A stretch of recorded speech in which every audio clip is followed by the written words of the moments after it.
o'clock in the afternoon.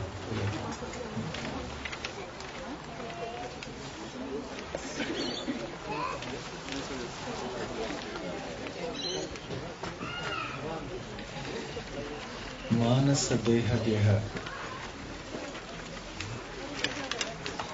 Mind, body, home. This is from the book called Sharanagati, composed by Srila Bhakti Thakur, one of the great acharyas in our line. I'll read the translation before we sing the song. Mind, body and family, whatever may be mine, I have surrendered at your lotus feet, O youthful son of Nanda. The problem in the white. In good fortune or in bad, in life or at death, all my difficulties have disappeared by choosing those lotus feet of yours as my only shelter. Slay me or protect me as you wish, for you are the master of your eternal servant. If it is your will that I may be born again, then may it be in the home of your devotee.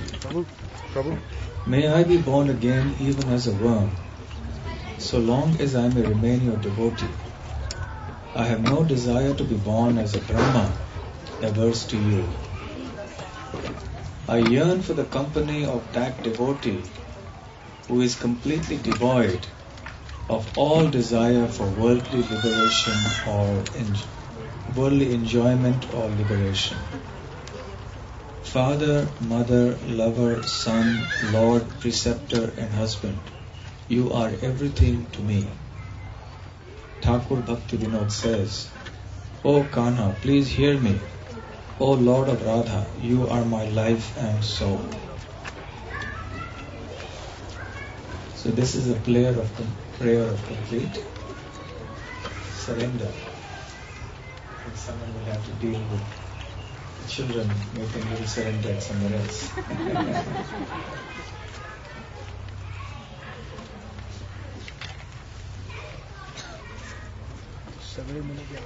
Manas deha geha jo kichu mo arpilu tuva pade nanda kishore sadeha deha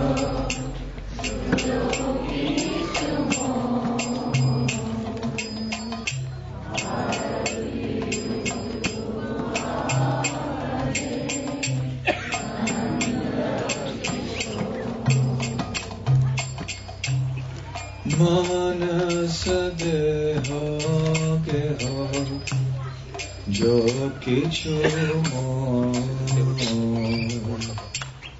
arpilu tuva pade nanda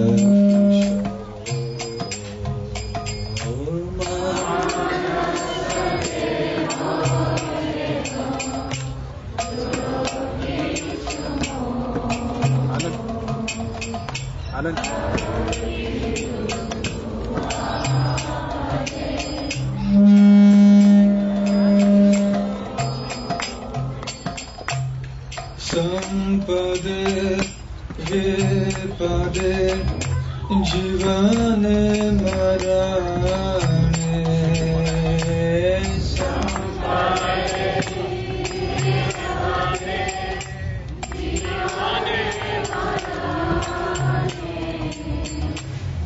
Sampade vipade jivane marane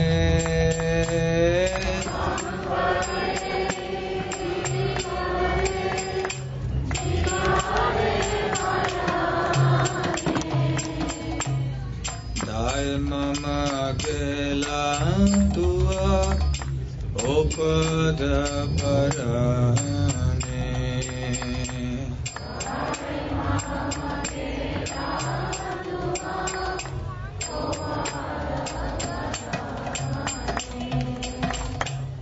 Dharmama gela tua opad barane.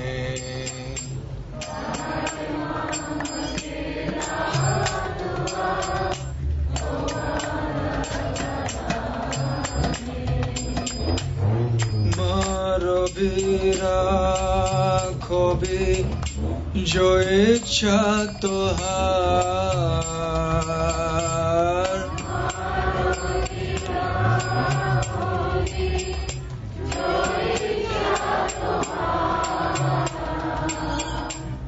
Marobira kobi jo ichha tohar.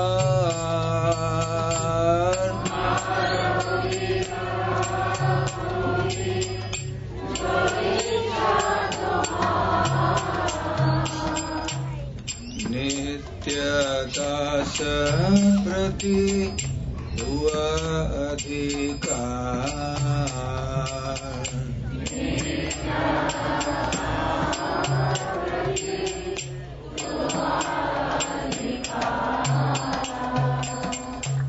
Nitya dasa prati hua adhikar.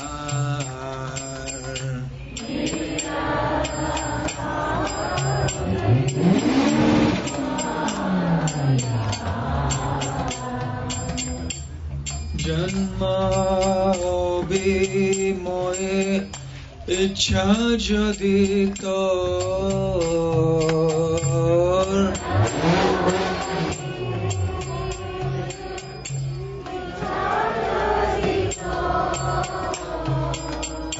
Janma hobi moye ichha jodi tor.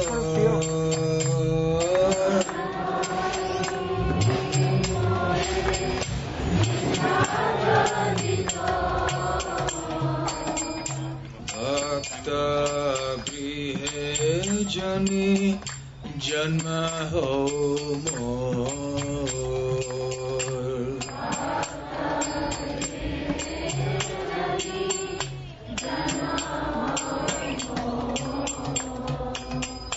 Bhakta grihe jani janma ho mor.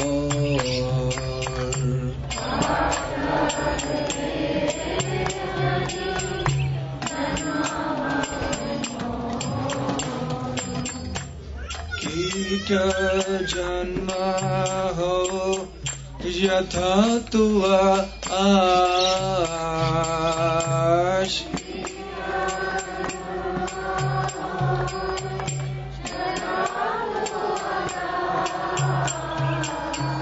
Kita janma ho yatha tua das.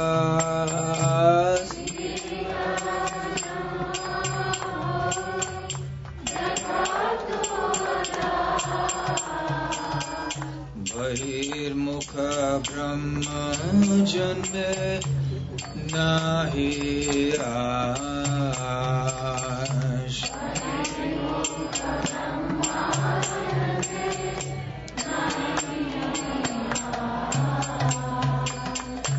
Bahirmukha Brahma janme nahi ash.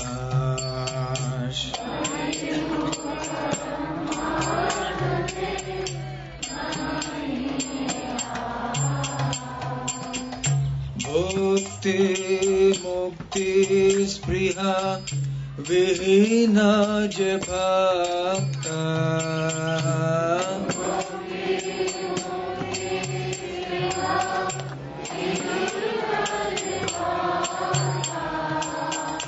Bhakti mukti spriha vihina je bhakta.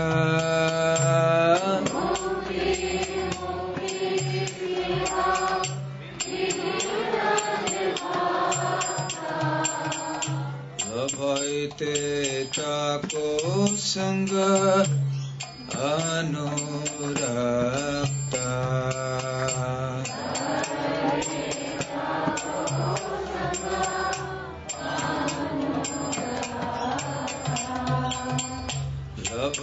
tako sanga anurakta.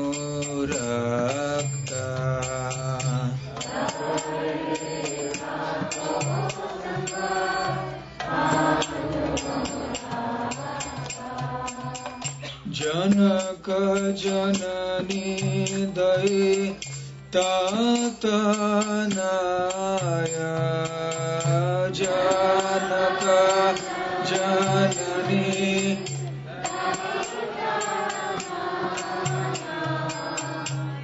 Janaka janani daitatanaya.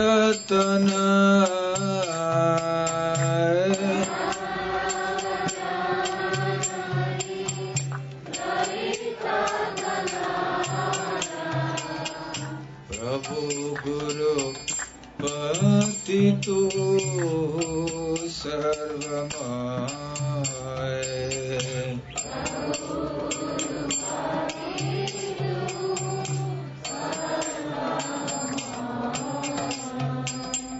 Prabhu Guru Pati tu hai sarvamaya.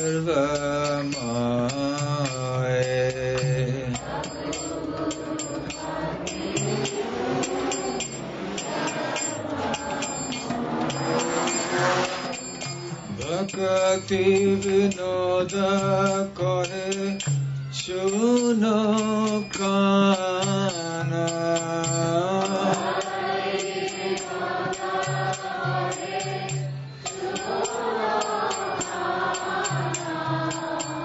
Bhakti vinoda suno kahe suno kana.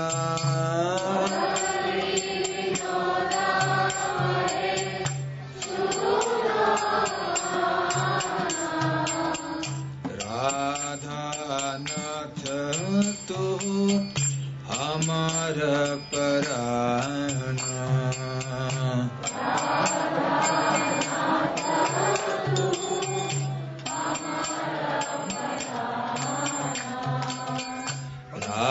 Radhanath tu hamara parana.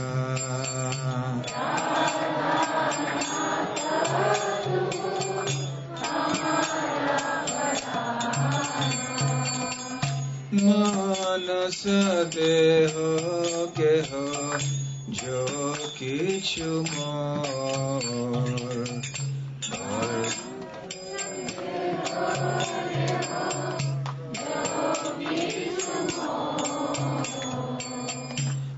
अर्पिलन्तु आपदे Nand Kishore.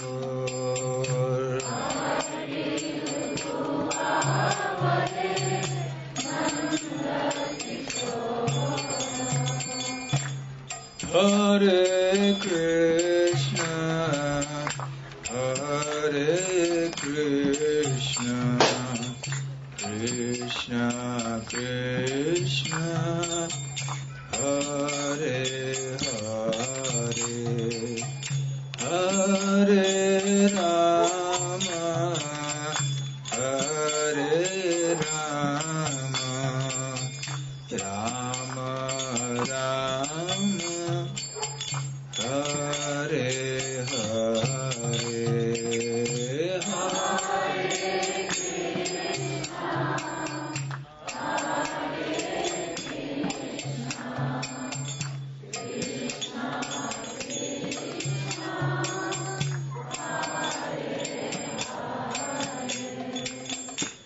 Hare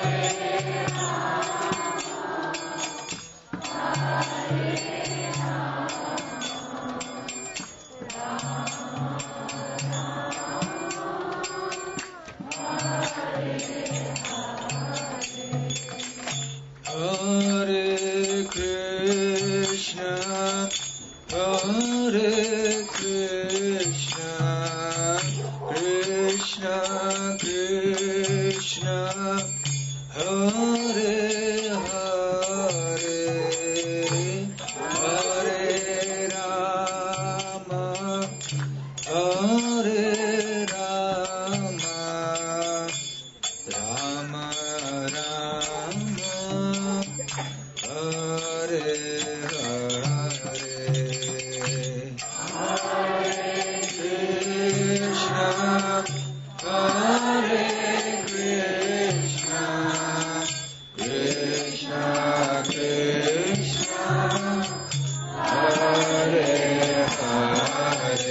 Jayam Vishnupad Paramahansa Parivrajakaacharya Shtotra Sat. His Divine Grace Abhay Charana Ravinda Bhakti Vedanta Swami Srila Prabhupada Ki Jai. Ananta Koti Vaishnava Vrinda Ki Jai. Shri Shri Radha Shyama Sundar Ki Jai. Shri Shri Radha Gopinath Ki Jai. Shri Shri Gaur Nitai Ki Jai. Shri Shri Jagannath Baladev Subhadra Mai Ki Jai. Nitai Gaur Premanande. All glories to the assembled devotees. All glories to the assembled devotees. All glories to the assembled devotees. All glories, all glories, all glories to Shri Guru and Gauranga. Om Jnanatirandasya Jnananjana Shalakaya Chakshurunmilitam Yena Tasmai Shri Gurave Namaha. Shri Chaitanya Manobhishtam Sthapitam Yena Bhutale Swayam Rupa Kada Mahyam Tadati Swapadantikam Vandeham Shri Guru Shri Yuttapada Kamalam Shri Gurun Vaishnavascha Shri Rupam Sagrajatam Sahagana Raghunathanvitam Tam Sajivam Sadvaitam Savadhutam Parijana Sahitam Krishna Chaitanya Devam Shri Radha Krishna Padam Sahagana Lalita Shri Vishakhanvitamscha Nama Om Vishnu Padaya Krishna Preshtaya Bhutale Shri Mate Bhakti Vedanta Swamin Niti Namine Namaste Saraswate Deve Gauravani Pracharine Nirvishesha Shundavadi Paschatya Deshatarine Vancha Kalpatarubhyascha Kripa Sindhubhya Evacha Patitanam Pavanebhyo Vaishnavebhyo Namo Namaha. Jai Shri Krishna Chaitanya Prabhu Nityananda Shri Advaita Gadadhara Shivasadi Gaura Bhakta Vrinda Hare Krishna Krishna Krishna Hare Hare Hare Rama Hare Rama Hare Hare Hare Krishna. Once again I begin with an apology for keeping all of you wait. But it's such a nice place that I don't think you mind waiting too long. Nice garden, nice weather, and his wonderful home, a nice temple of Shri Shri Radha Shyama Sundar. I was asked to speak today on the topic enriching family values in this modern age of cultural degradation. And this song really is the essence of enriching culture, of enriching family values. Why so? Because it is based upon the fundamental principle of surrender and devotional service to the Supreme Lord Sri Krishna. This is a foundational or fundamental good quality upon which all other good qualities will rest. In the Chaitanya Charitamrita, we see Chaitanya Mahaprabhu explaining that every pure devotee of the Lord has many, many qualities, but 26 of them which are most important have been identified. And he lists out these 26 qualities of a Vaishnava. And while commenting on these 26 qualities, Srila Bhakti Siddhanta Saraswati Thakur comments that the most important one among them is called Krishnaika Sharana. Sharana means to take shelter or surrender. Eka means alone. So Krishnaika Sharana means to take exclusive shelter of Krishna. As Krishna himself explains in the Bhagavad Gita, Sarva Dharman Parityajya Mam Ekam Sharanam Vraja. Ekam Sharanam. In other words, Krishna is speaking about exclusive shelter. He doesn't speak about us taking shelter of Krishna and also taking a little shelter of some demigods or demigoddesses, also taking shelter of our wealth, of our intelligence, of our family. He's saying take exclusive shelter of Krishna. That's what the Ekam Sharanam means. And Chaitanya Mahaprabhu says something similar. Krishnaika Sharanam. exclusive shelter of Krishna. To take exclusive shelter of Krishna means to understand that I have no other protector, no other maintainer, no other source of happiness, no other object of service except Krishna. And then of course our life revolves around Krishna and everything connected to Krishna. So this is a big subject, Sharanagati, surrender. We won't be discussing this topic at length today, but suffice it to say that surrender to Krishna is not something that is reserved only for a certain class of people. Generally, people think that only sannyasis are supposed to be surrendered to Krishna. Now, do any of you own a BMW? Please raise your hand if you do. I own one. This is my BMW. Body, mind and words. When body, mind and words are surrendered to Krishna, it is called BMW. A BMW car, but this is my BMW vehicle. It also serves a very interesting purpose of dealing with people who ask difficult questions after lectures. Actually, that is the primary purpose. Many times people ask me, what is that stake? So I say, yes, this is the reason for it.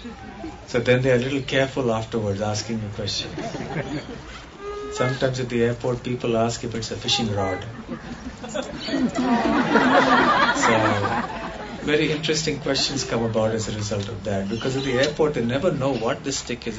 Without fail I have to always answer. What is this stick? What does it contain? Why do you carry it? But if I answer it's my BMW, they'll think I'm, doing something odd and probably arrest me or something. So then I don't give such answers there. So yes, body, mind and words surrender to Krishna. That is what surrender is all about. So similarly for a householder, Manasa Deha Geha Jo Kichu Mor Arpuluntua Pade Nanda Kishore. Body, mind, words, home, family, yes, wealth also. I offer to you, Jo Kichu Mor, whatever is mine, I offer to your lotus feet, O Nanda Kishore, O son of Nanda Maharaj. So this means that even a householder or a grihastha is supposed to take exclusive shelter of Krishna. While there are certain concessions that may be given in the grihastha ashram, it doesn't mean that the path or process of exclusive surrender to Krishna is only meant for sannyasis or those who are renounced externally. Everybody is supposed to be renounced internally. Some people are renounced externally, but everybody is supposed to be renounced internally. Externally you may act in so many roles.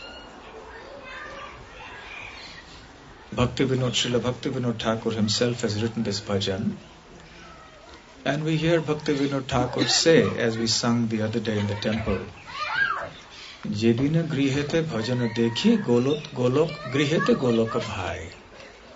When I come back to my home and see my family members engaged in bhajans and kirtans and chanting the holy name and devotional service, then I don't see my home, I see Goloka Vrindavan directly. So every family, every home is supposed to be Vrindavan. Every home should be the home of Krishna. Every home should be the place where the members of the family come together every day to serve Krishna, to serve Him, to love Him, to chant His glories, to hear about Him. Grihe thako vane thako sada hari bole thako. Srila Bhakti Vinod Thakur has said elsewhere also, whether you stay in the house as a householder, Vane Thako, whether you stay in the forest as a sannyasi or a mendicant, always chant the names of Hari or Krishna.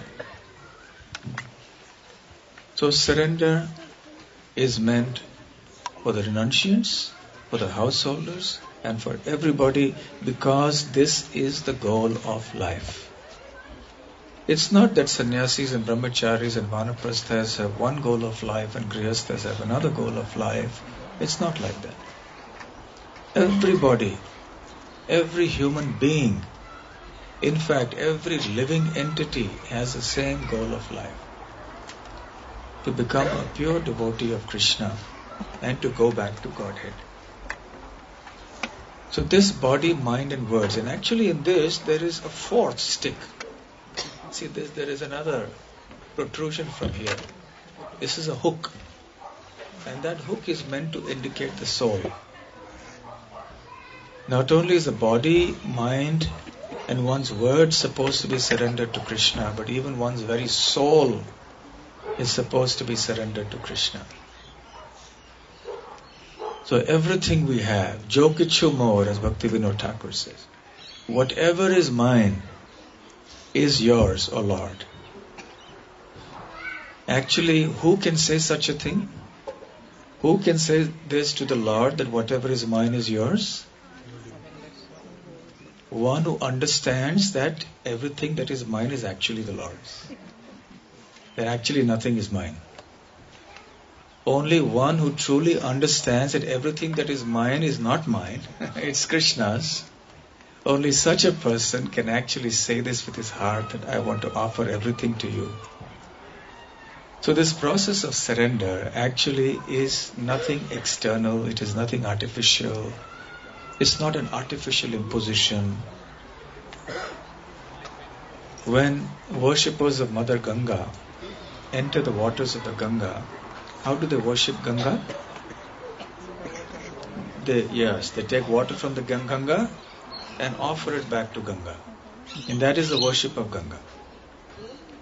So they're taking water from the Ganga, offering it to the Ganga. They're not offering anything outside of the Ganga to Ganga. So what are they adding then? Is there anything being added? What is being added? Why is it called worship then? Devotion. Because when that worshipper takes Ganga water and offers it back with devotion to Ganga, then Ganga is very pleased. There are many people who just take water and pour it in the Ganga. That's not called worship. Many people who live alongside the Ganga, they may take out water for so many purposes or release water into the Ganga for so many purposes. Nowadays, unfortunately, there's a lot of sewage that goes into the Ganga. Just simply because somebody is offering something to the Ganga or letting something go into the Ganga, it doesn't become worship. Even if it is treated sewage, the most important thing is the element of devotion. Similarly, worshippers of the sun god, they may offer a lamp to the sun. Now, lamp of fire is a product of the sun. So we're offering the sun's product to the sun. But what are we adding? Our respect, our devotion. So similarly, everything that we think is ours, everything that we claim to be our property, is actually Krishna's property. It was there before we were born, and it will also remain after we die and leave this world. Everything remains here. So it was Krishna's property, it will be Krishna's property, and even now, when we falsely claim proprietorship over it, it remains Krishna's property. But the process of surrender involves recognizing that these are not my things. These do not rightfully belong to me. They are Lord Krishna's property. And as any cultured or civilized person would do, they would not use somebody else's property for their enjoyment, at least without asking. So where is the question of renunciation? Suppose I come to your house and you have a very nice car, maybe a Mercedes car, and I say, I renounce this Mercedes car. And you have a very nice house, $5 million house, and I come and say, I renounce this house. You will say, well, that's funny because it's not your house. How can you renounce it? But indeed, that's what we do in this world. So there is nothing like renunciation. So we are supposed to be renunciants. We carry this stick, but what are we renouncing? Nothing was ours in the first place to renounce. So there's nothing to feel proud about that I have renounced the world. It was never mine in any case. But all we have to do is to renounce the false mentality that this is mine, that this is my property and I have the rights to enjoy it and to control it. So this principle or this recognition that everything belongs to the Supreme Lord Sri Krishna and everything has to be used only for His service, that is called surrender. So surrender is not some mystical thing where I have to go into the forest to surrender to Krishna. No. Living in Sydney, living at home, one can very easily surrender with one's complete heart. Not just heart, manasa, deha, geha.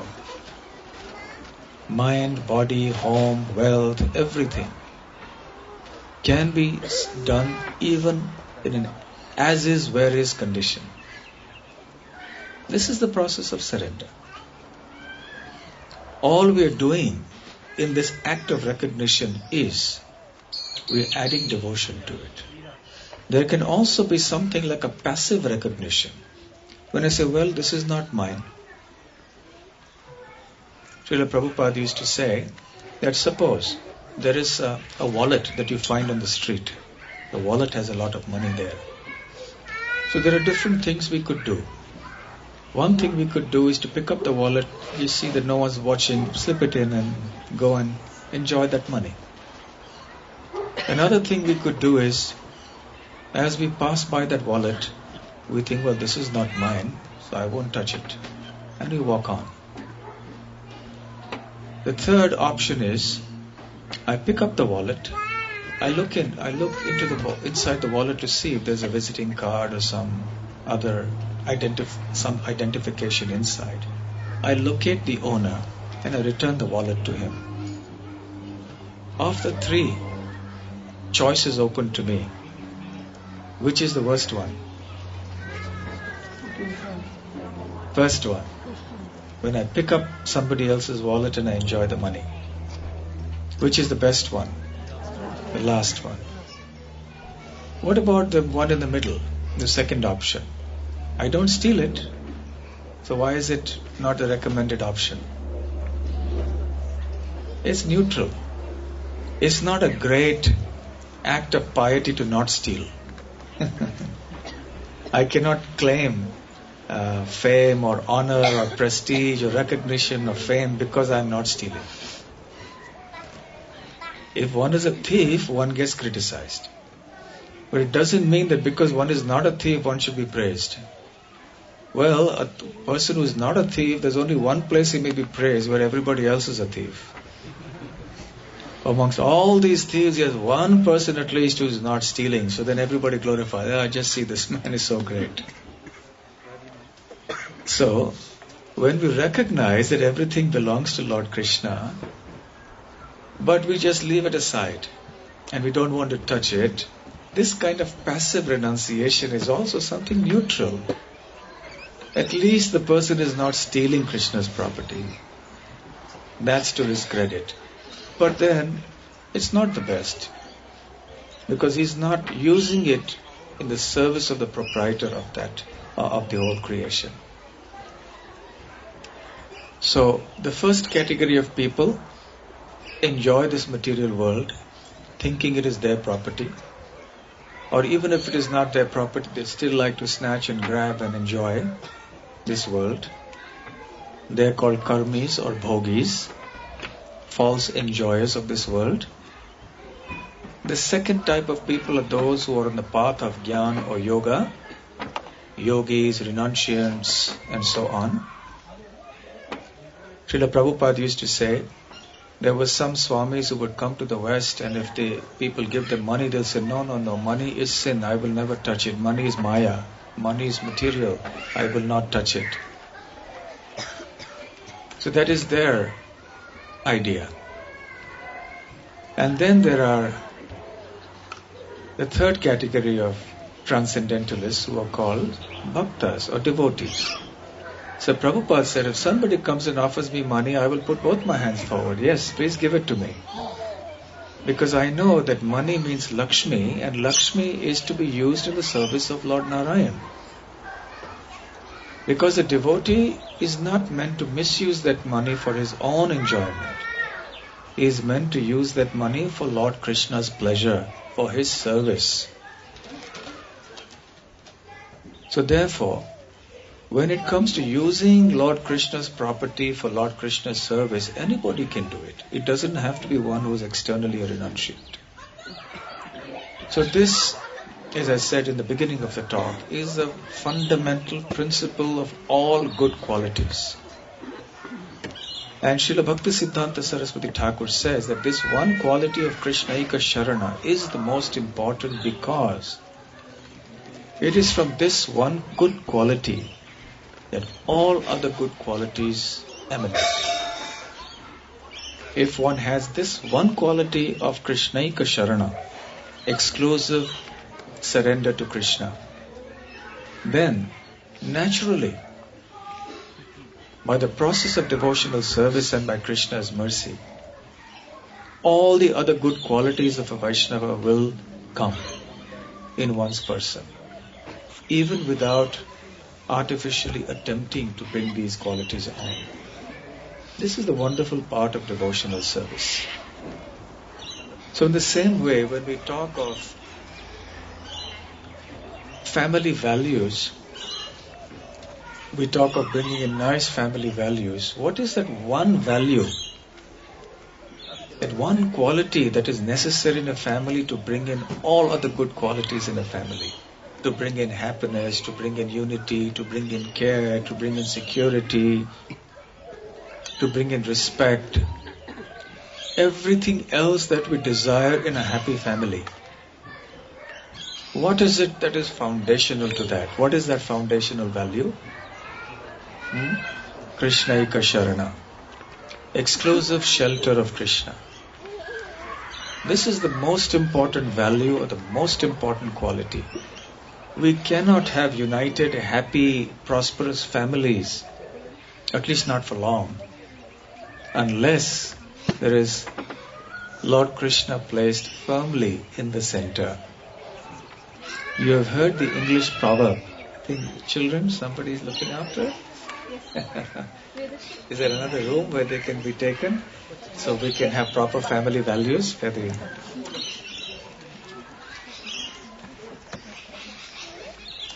So you've heard, I'm sure, the English proverb, a family that prays together stays together. How many of you have heard this proverb? A family that prays together stays together. And a family that doesn't pray together, it strays together, strays away, they all separate. All move away different places. How true this is. And this is not an ISKCON devotee who has made this proverb, by the way. It is an old English proverb. So people in other cultures also recognize this very important fact. That when you keep God in the center and all the members of the family are fixed in devotion to the Supreme Lord, then all these other qualities come in. Last year, if you remember, we had done a 2-day retreat on Grihastha Ashram right here in Sydney. And we had spoken a lot about this point, about the kinds of values that are necessary, and we had an exercise in which many of the devotees started writing down what certain words meant to them or what pictures they evoked in their mind when we use the word traditional family values or life and modern family life. When we spoke the words traditional family life, immediately various words came to people, devotees' minds, and they wrote them down. When we said modern family life, certain words came to everybody's mind. And it was interesting how most of the groups that were formed came up with very similar answers for both traditional family life and modern family life. In general, do you remember some of those points? When you say traditional family life, what comes to your mind? Joint family, respect of elders. Food, what about food? Food is there in both. Hot food. Hot food. And especially?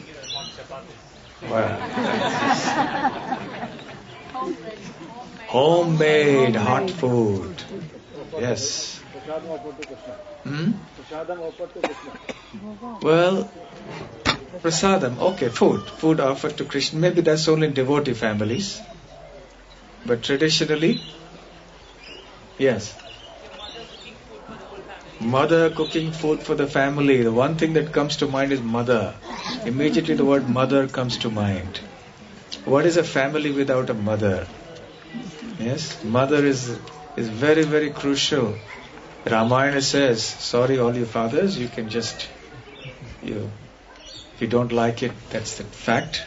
The scriptures say that the mother is 10 times more important than the father. Well, the father's role is also very, very important, no doubt. But the mother is many, many times more respectable, because what the mother can do, nobody can do. So, what else does traditional family life bring to your mind?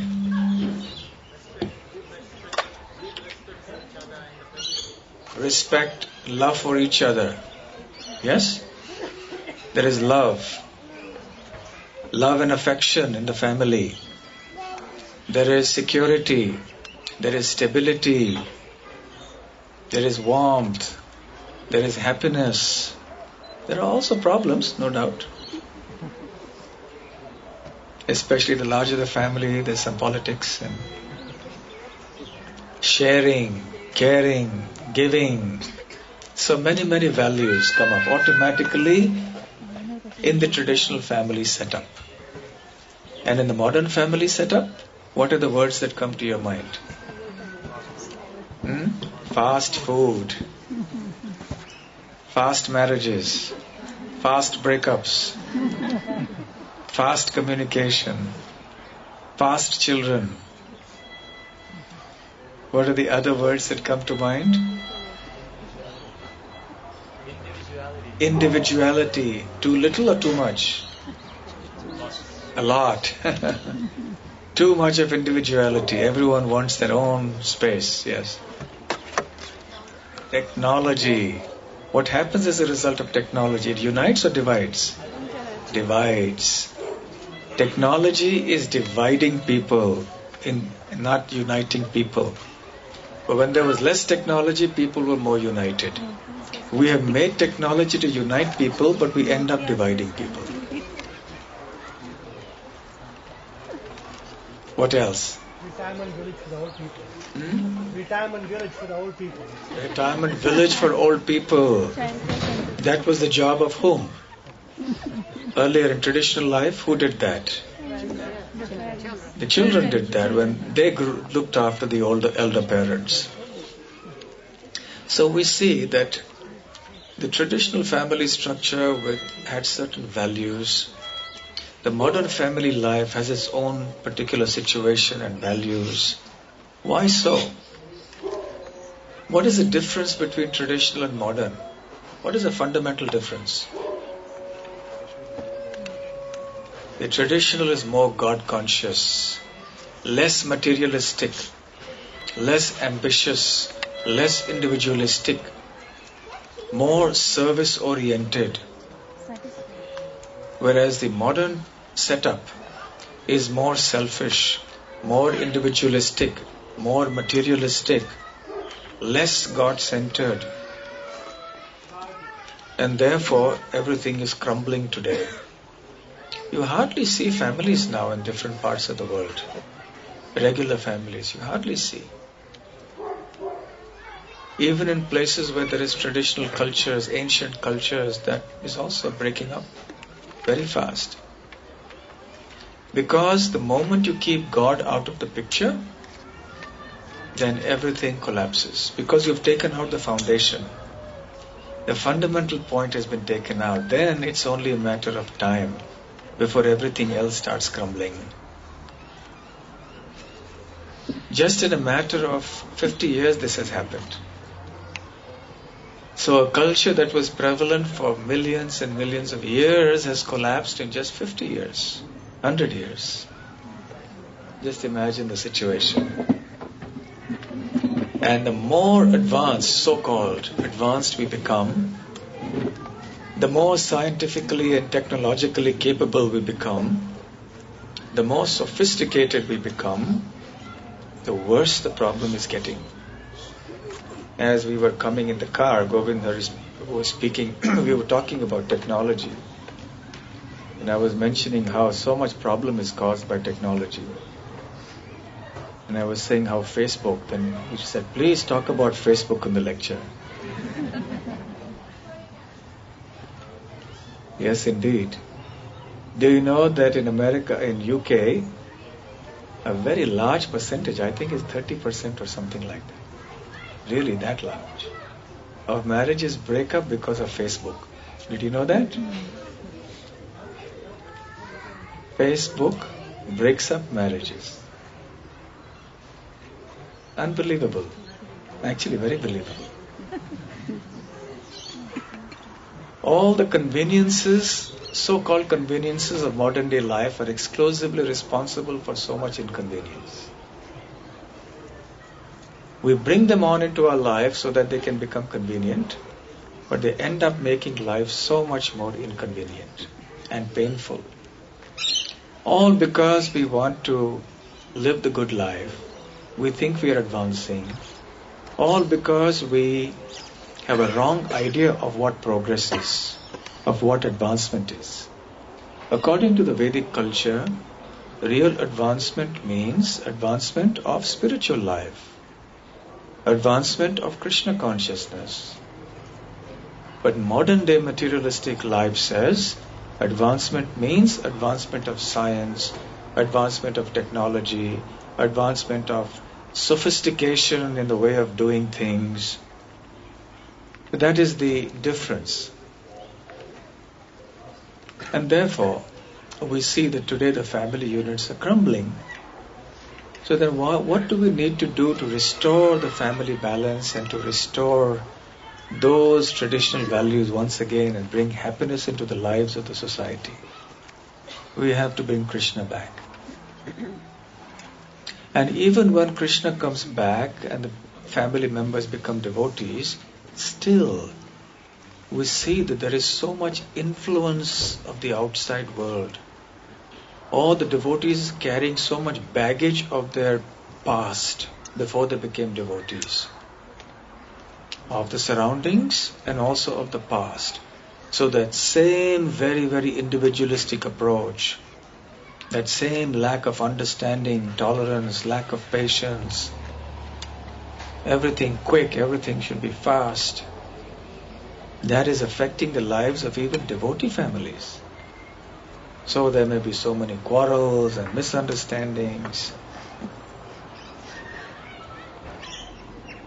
So this is the most important point, to keep Krishna firmly in the center. But in order that Krishna may remain in the center and not be away after some time, we also have to follow certain ways of living, certain lifestyle that will be conducive to this. So we have to be very careful, because the topic that I've been given today to speak on is enriching family values in the face of modern cultural degradation. So if we have to enrich the family values, then we have to enrich our devotion to Krishna, enrich the process of surrender to Krishna, and discard those things or those practices or those ways of life that will interfere with this process. And that will eventually bring in disunity and trouble. When we keep life simple, the problems are also very simple and easy to resolve. When life is very complicated, then problems are also very complicated and very hard to resolve. So what are some of the things apart from lack of devotion? But let's say that there's a devotee family and they're all trying to perform devotional service to Krishna. What could be the other factors that could not enrich but take away from the family values or diminish the good family values? What could be some things like that? Technology is one thing, yes. Why technology? Why is technology such a botheration for the family? Even though technology has its good sides, we can log in and see what is happening in Mayapur and Vrindavan. We can hear so many lectures. We can see videos of devotional programs. So technology has its great benefits. We are using this microphone. But, sorry? It's occupying most of our time. I can't hear you, sorry. It's occupying most of our time for doing the mundane activities. We spend most of our time for the technology, with technological things, yes. Okay, now, tell me honestly, raise your hand. How many of you have complaints about some of your family members spending too much time with technology? You're not being honest. Or you're very good. One of the commonest complaints is, oh, my children or my parents or my husband or my wife, they just spend too much time in front of the computer. One lady told me in anger, I am the second wife. Yes, the apple is the first wife. He comes home from work and sits there. You don't know what he does, but he sits and he does like this.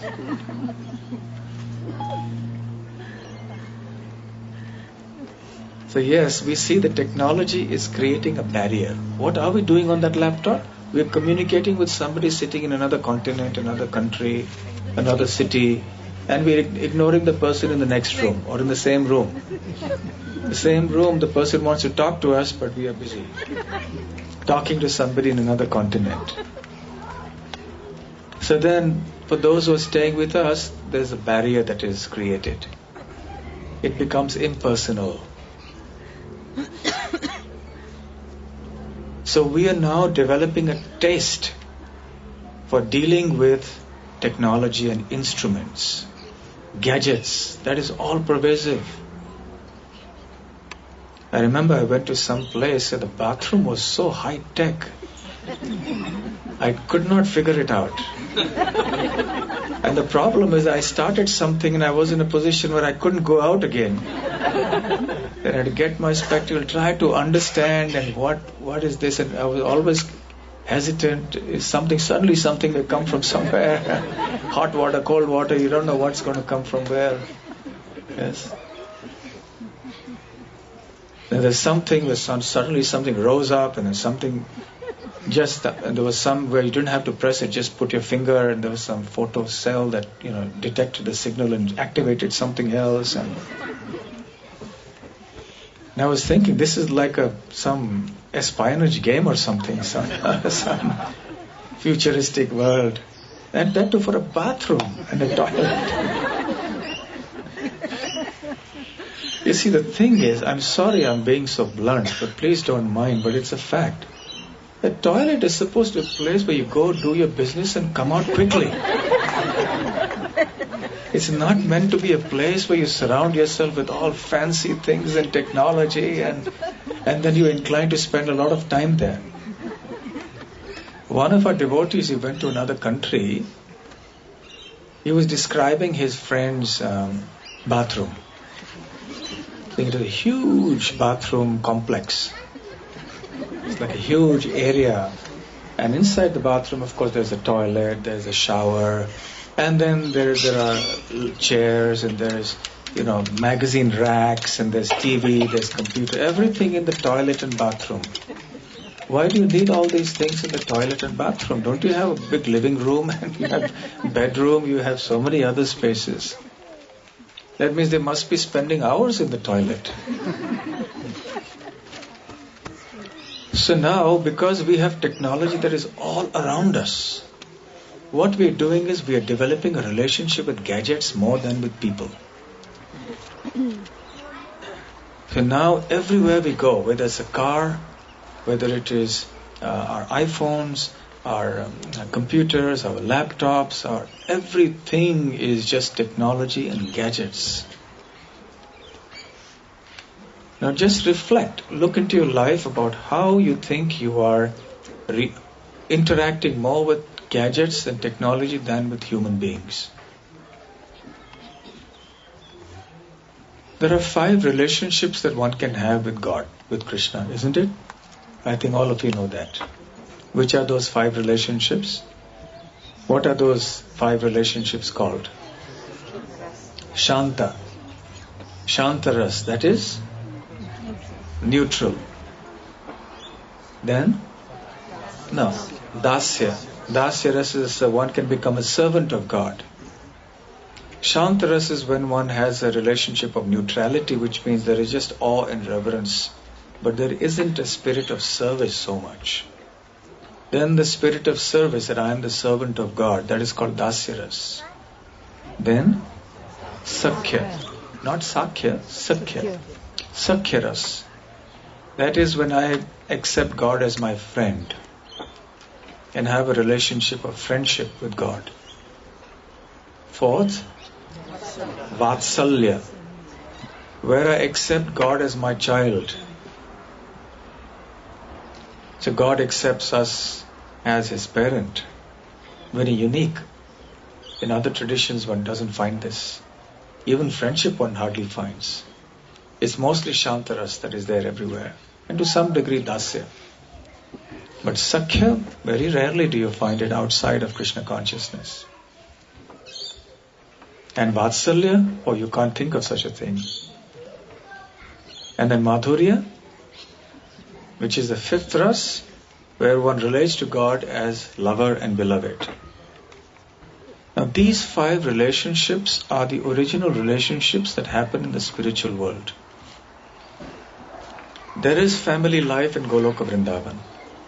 There is family life in Vaikuntha. There are husband, wife, children, everything is there. But the difference is, Krishna is in the center.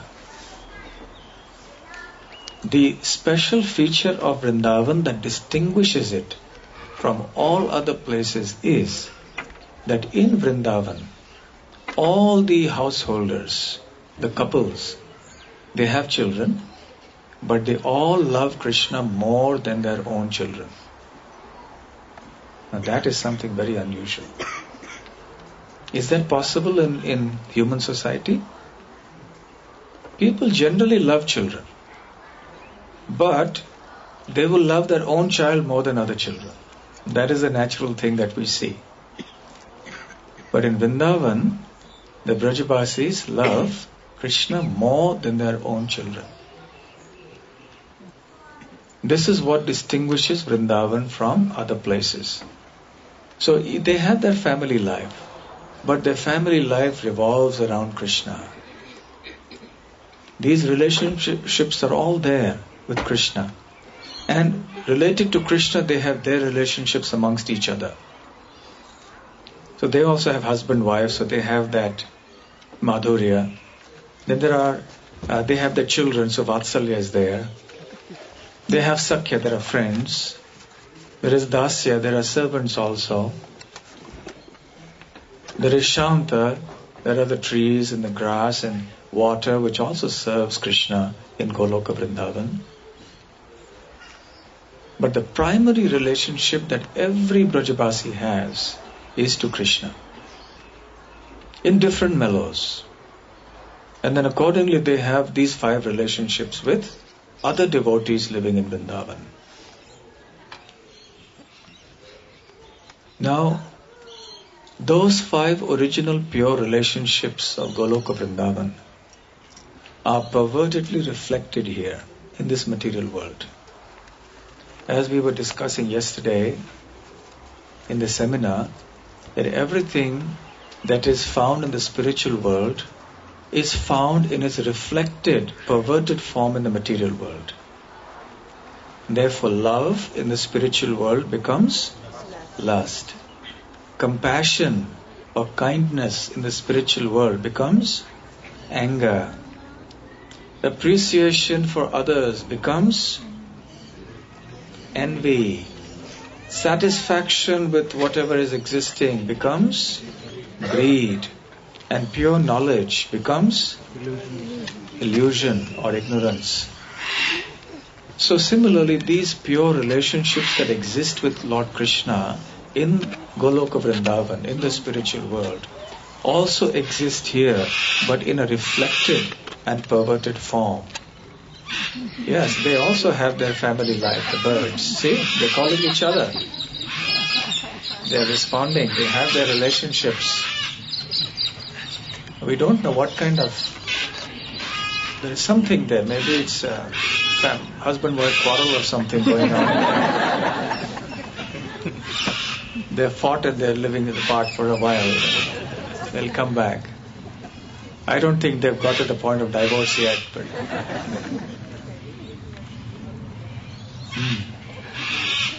So therefore, in this world too we have these relationships, but more and more as technology goes by, we are encouraging the Shantaras, because we are now dealing with instruments, with appliances, with gadgets, with technology. This is Shantaras. So the more and more we have the Shantaras with machines and with technology and so on, what happens to that degree? Our relationships with the people of this world is getting impersonal. And that happens within the families as well. So one of the things we need to do to enrich our family values is to see that we keep technology in its place. That we spend time amongst each other. There should be always time you should keep for your family. However busy one may be, even in Krishna consciousness, one may be busy doing the right things, going out to spread Krishna consciousness everywhere, doing devotional service. But one should also try to ensure that one spends sufficient time with the family to enrich the relationships between the members of the family. That is very important. Otherwise everything becomes impersonal. There are certain communities, religious communities, from other religious faiths that I know of, and one of them, they don't allow telephones in the house. Do you know why? That is their GBC has decided. For our people, no telephones in the house. There's one public telephone outside in the community. Why is that? Any guesses? That's home time. That's for the family members. That's for the home time. Home is for home. And everything else becomes very impersonal. If you want to go and talk to someone, you should go to his house and meet him. That's the idea. Not that you just call. And now calling is so easy. There's no privacy left now. Just see the contradiction. In an era when we are doing everything for more privacy, more individualism, our privacy is getting taken away completely. Facebook, internet, your mobile phones. And nowadays, because of so many other things, you have this card and that card, everybody knows everything. The government knows everything about you. You don't have any individualism left. I remember in another country, one devotee was driving me. Somehow I think he must have gone beyond the speed limit or something. And when the police car came along, pulled him up to the side. I said, "What happened?" He said, "I think I oversped." So then the police called him into the car. So then he went and sat inside, and after 10 minutes, 15 minutes, he came back. And then he said, "No, I just paid a little fine and then I went away." But then he said, "You know something? They asked me for my license. I gave a license. They had a computer. They just put my name in the computer. And everything about me was there on the screen. Which school I went to, how many family members I have, who my sister's husband is, where he lives, what he does, which bank accounts I have. Every little thing, which house I had before, and that was sold in this new house, everything was there." So this is what modern technology does. We think we are being very private and very individualism. We try to cover ourselves, but within that, everything is known anyway. So therefore, in our search for greater privacy and individualism, we are actually going in the opposite direction. Therefore, there is no need for too much individuality, no need for too much privacy. In traditional family life, there wasn't so much privacy. What is the need for so much privacy? Why does one need so much privacy? Only one has something to hide, then one needs a lot of privacy. So everybody lived together. I remember I met one gentleman, he was a doctor, Ayurvedic doctor, when I had gone for treatment one time. And he said that he was from Kerala, from Guru Vayurappan temple. And his family was a priestly family. But he had opted out of the priestly services and long ago. And then he became a doctor. And many of his generation and his father's generation also had moved on, but they all lived in one lane. In that one lane, they were all relatives, maybe first cousins, second cousins, third cousins, and so on and so forth. They all had their own homes. And there were maybe 20, 30, 40 different homes in this whole street. And naturally, because there were many families, there were also many children. And the children, he said, when I was a child, he said, we never knew where I would be eating in the afternoon. I could go to any home and eat. So it was like one house. Children would just go in and go out, and nowadays you have to take appointments. You don't go to anybody's place without an appointment. But the Vedic culture is atithi. Vedic word for guest means atithi. Atithi means atithi. One who comes without telling you when he's coming is a guest. That's a real guest. So you should be prepared to receive a guest anytime with sweet words. Not say, oh no, he's come at this time. Just as I was about to see my favorite soap on the TV, and it's just then.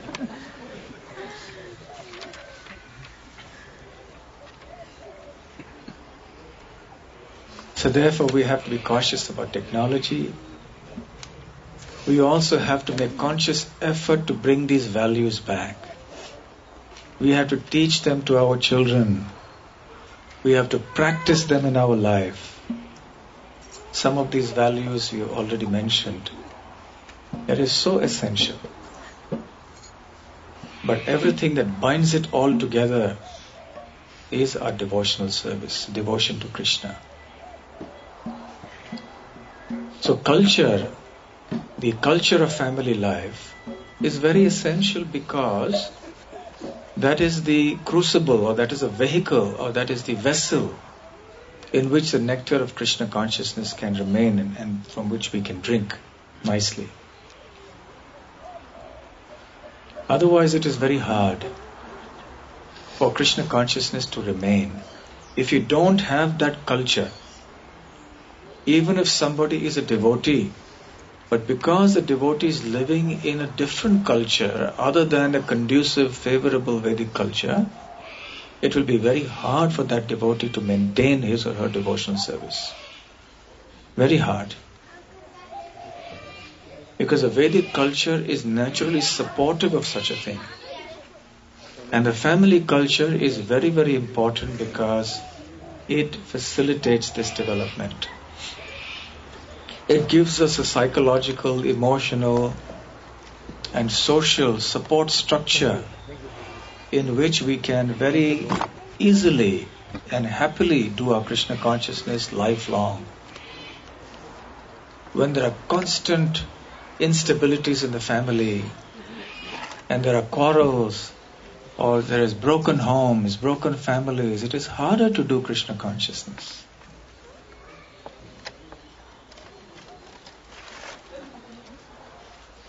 Therefore, for us to revive the traditional family structure, to enrich family values is very, very important for the sanity of the society, for the stability of the society, so that everyone may gradually make advancement in Krishna consciousness and eventually go back to Godhead. The Grihastha ashram is a very important ashram because it gives rise to all other three ashrams. Even sannyasis are born in the Grihastha ashram. They didn't fall from the sky. Right? The Vanaprasthas, Brahmacharis, and other Grihasthas, all born in the Grihastha ashram. So the samskaras, the impressions that they have got, they all got it during their Grihastha ashram days when they were growing up in their homes, in their family. So what kind of impressions and what kind of culture we give to our children will determine their consciousness and their behavior and attitudes when they grow up. So it is very, very essential that we maintain these traditional values. The family lives together, supports each other, and keeps Krishna in the center. So Srila Prabhupada used to say, in fact he says it in one of the Bhagavad Gita purports, I think in the Manmana Bhagavan Bhakto verses, one of those two. He says that every family must do certain things every day. Number one, they must offer their food, sattvic food, mode of goodness, vegetarian food, to Krishna. They must have a small temple in their home. You may have regular deities or you may have the photos, no problem. Pictures or photos or deities, depending on how well you can take care of them. And every day the food should be offered to Krishna, and we should eat nothing other than Krishna prasadam. Second thing Srila Prabhupada says is that the family members must gather together in front of the deities every day and have some sankirtan. They should chant together the Hare Krishna Mahamantra. And the children, adults, elders, everyone should sit and chant. The children must be forced to sit as well. That is very important. Third, Prabhupada says, one must hear from the holy books like the Bhagavatam and the Bhagavad Gita. Somebody must read, somebody must explain for a few minutes.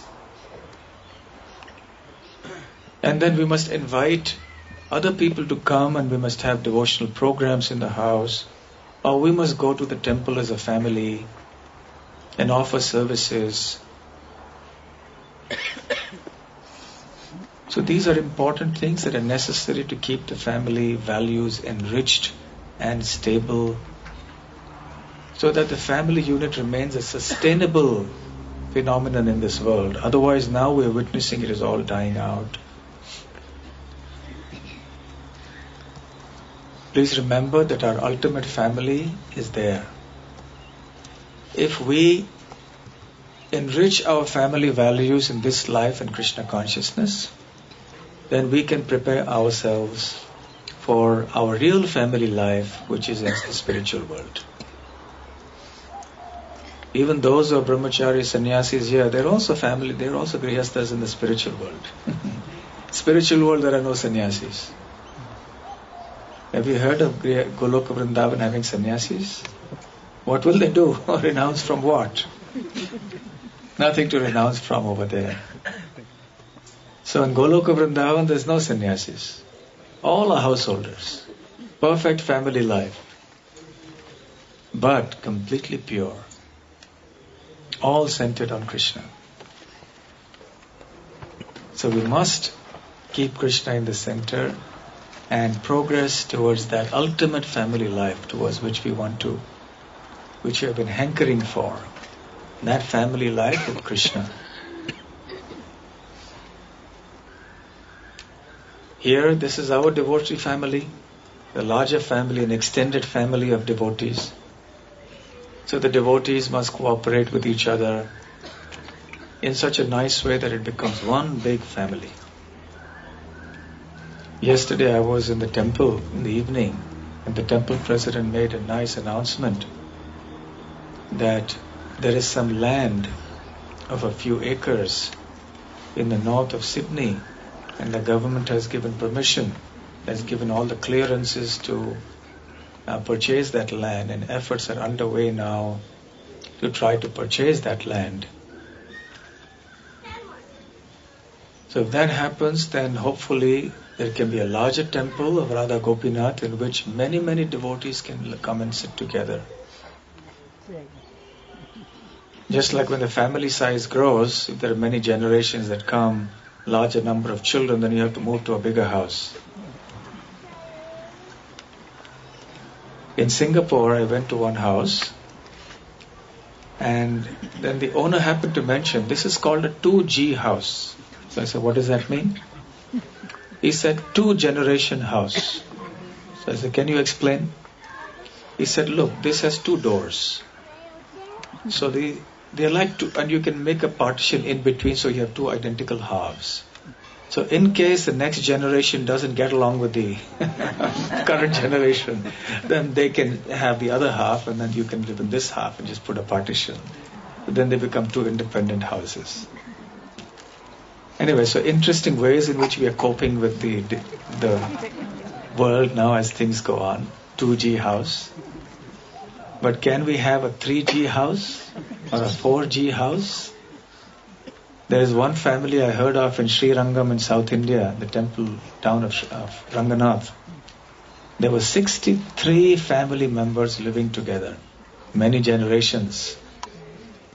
The eldest must have been 90s or whatever. And then they had so many sons, and they had their sons, and they all staying there. Of course, the daughters were married away, went. 63 members, and yes, you will not believe this. Should I say it? They did not cook at home. They don't have a kitchen. Why? They take Mahaprasadam from the temple. Mahaprasadam of the deities is there. They have priestly family. So the prasadam comes from a happy family, 63 people staying together. 3G, 4G, all no partitions, all in one house. Nowadays in India there's things going on. 3G scam, 2G scam, 4G scam, so many scams and scandals going on. So we have our share of 2G and 3G. So sometimes when the family grows, then we need a bigger house. So fortunately, happily, the devotee family in Sydney is growing. So the temple that is there now, and the Gopinath temple is small, the room is very small. So hopefully now if you have a big temple where hundreds of devotees can sit at the same time, then that will be a very wonderful thing that can happen. So that's the good news. So whether it is your own individual family, or whether it is a larger devotee family living in Sydney, or whether it is a larger ISKCON family worldwide, or whether it is eventually the entire world, our goal is to make the entire world as one family of Krishna. What a wonderful thing it will be, just imagine. The scriptures say, Vasudhaiva Kutumbakam, that the whole world is one family. This is the Vedic vision, that the whole world is one family. So this should be ultimately our goal. Srila Prabhupada also said that I have built a house in which the whole world can live. That is what this ISKCON movement is meant for. So that we welcome people from all walks of life, from all backgrounds, from all caste, creed, communities, nationalities. All can live together happily as one family serving Krishna. What a wonderful family this will be, and what a wonderful world this will be. This is our goal, this is our aspiration. So thank you very much. I would like to thank Viraj Krishna Prabhu and his good wife, Purna Kushal Devi, right? And of course Mukunda, and also Viraj Krishna Prabhu's parents, who are also here and giving us a nice example of how a nice family should be. 3G family. So thank you for your hospitality this evening and making nice arrangements for all of us to have this satsang. And thank you for having come here, all of you, this evening, this afternoon, for this program. And if there are any questions or comments, we can have some time for that. Hare Krishna. Yes. Hare Krishna Maharaj, thank you very much for the class. I have 2 questions from the internet, Mayapur TV. Sorry? I have 2 questions from the Mayapur TV audience. Oh, Mayapur TV is on the internet? Yes. Oh, I have to be careful. Disadvantage of technology. Oh, there's technology, I have to be careful. I forget, you see, sometimes that we say certain things sometimes locally is meant for local consumption, and someone sitting somewhere can hear and say, oh, I wish it. Okay, but I didn't say anything that was controversial. So I think it's okay. Yes. The first question is, how do we know practically that we are surrendering to Krishna? How can we judge our level of surrender and continue to increase it? Okay, so the question is, how can we judge our level of surrender and how can we continue to increase it?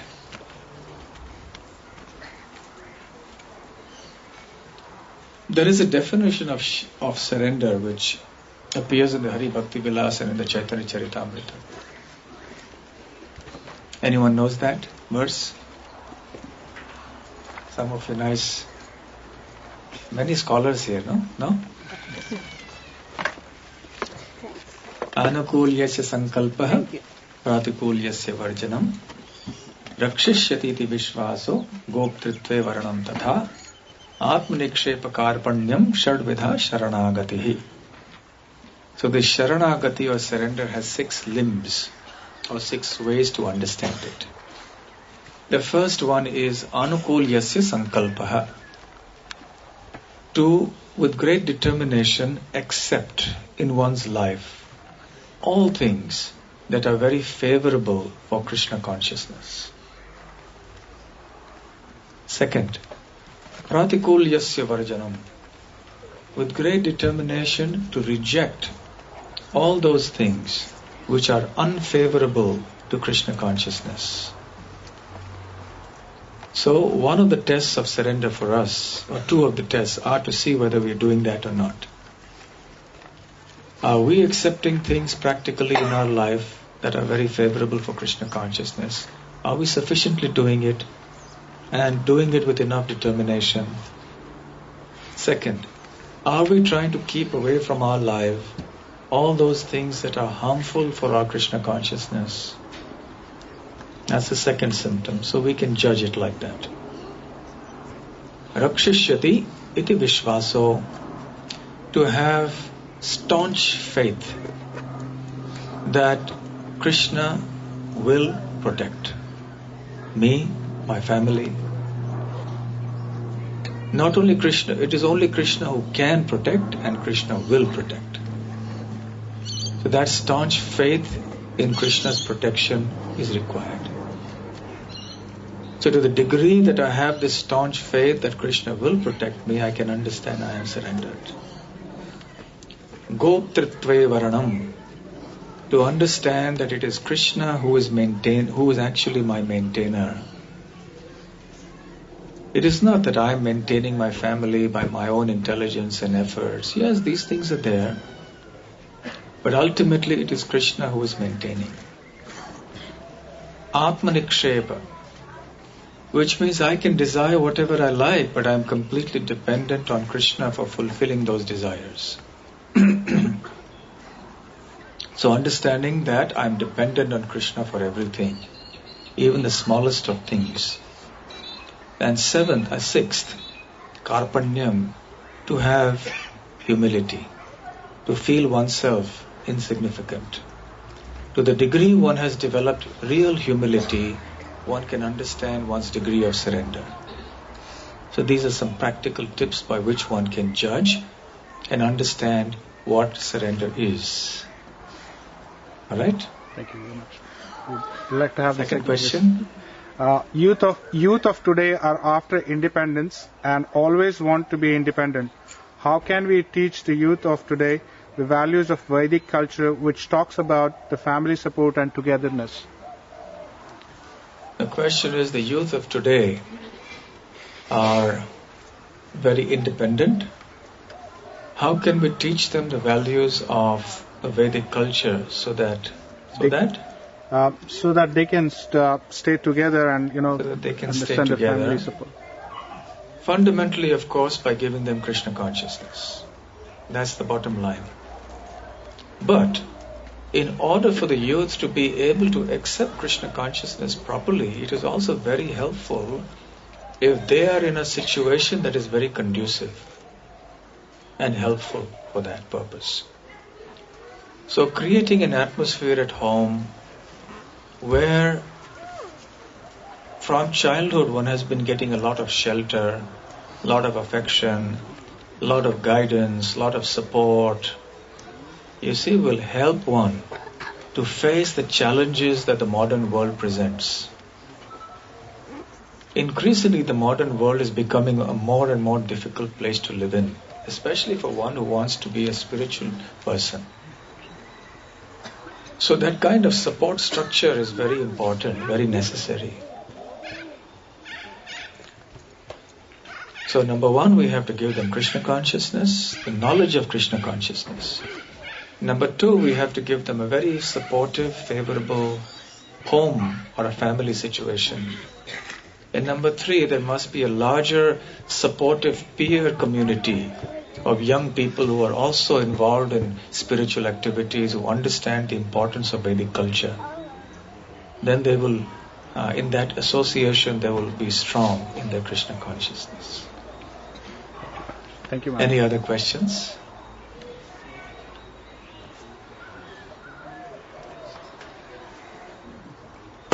Yes. Golok Vrindavan, when the families get the body. You have to speak a little louder. In Golok Vrindavan, when someone gets the body, what sort of body they get? What sort of body do they get in Goloka Vrindavan? A wonderful body. Spiritual body. No disease, no old age, no death, no birth, no lamentation. Ever fresh, ever shining, never gets dirty. Very beautiful body. Indestructible body. Our body presently in this material world is made of matter. And the soul is made of spirit. Spiritual. In the spiritual world, the body itself is spiritual. There's no difference between the body and the soul in Goloka Vrindavan, in Vaikuntha. The body itself is full spirit. Right? And according to one's mood of love for Krishna, depending on which of the 5 mellows that we love Krishna in the 5 relationships, one will get an appropriate body. So if one goes to Golok Vrindavan, somebody may be Gopi, someone may be a cowherd boy, someone may be a cow, someone may be an elder Gopa or Gopi, Someone may be a tree. Someone may be a blade of grass.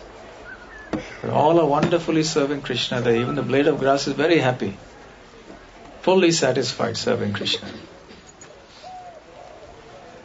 Would you like to go there? What about you? Would you all like to go there? Yes. And yes, no demerits and no such problems, fines and road signals. It's a wonderful place to be in, from what the scriptures tell us. Is the form is same form like human form? Yes, in Goloka Vrindavan, just like you see in the pictures in our books, Krishna with the cowherd boys, you see they are two-armed. You don't see four-armed cowherd boys. But in Vaikuntha, in the rest of the spiritual world, there you might find four-armed forms. Because there you have Lord Narayan, Lord Vishnu.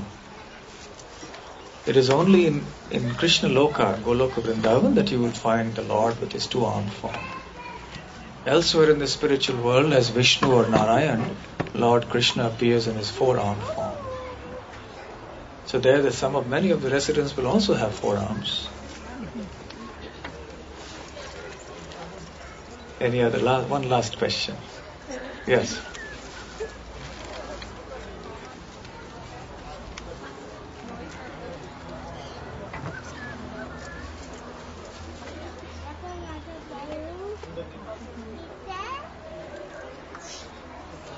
So is your question that how can we perform our duties towards our family members without being too much emotionally attached?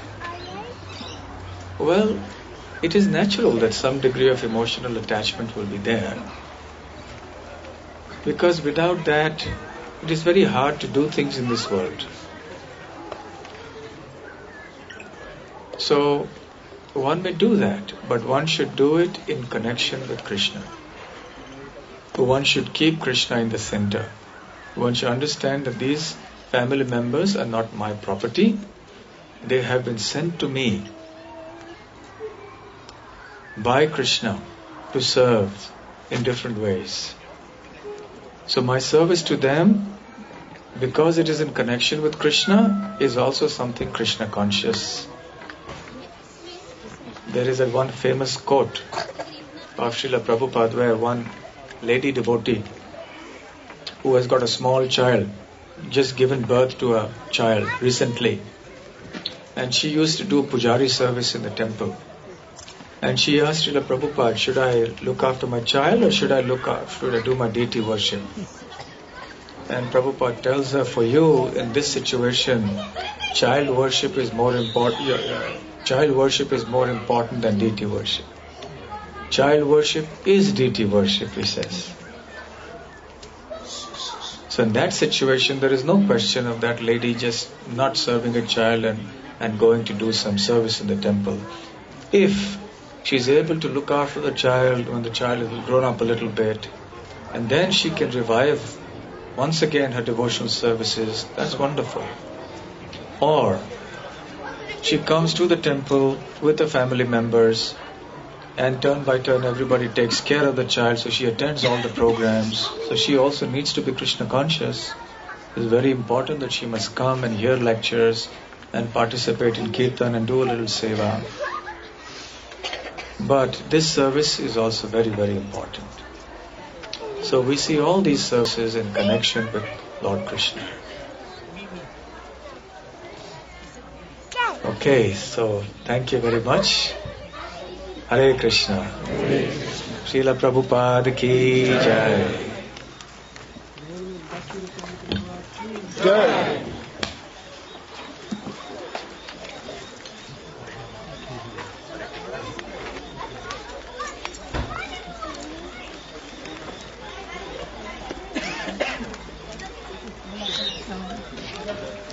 Hare Krishna. Hare Krishna.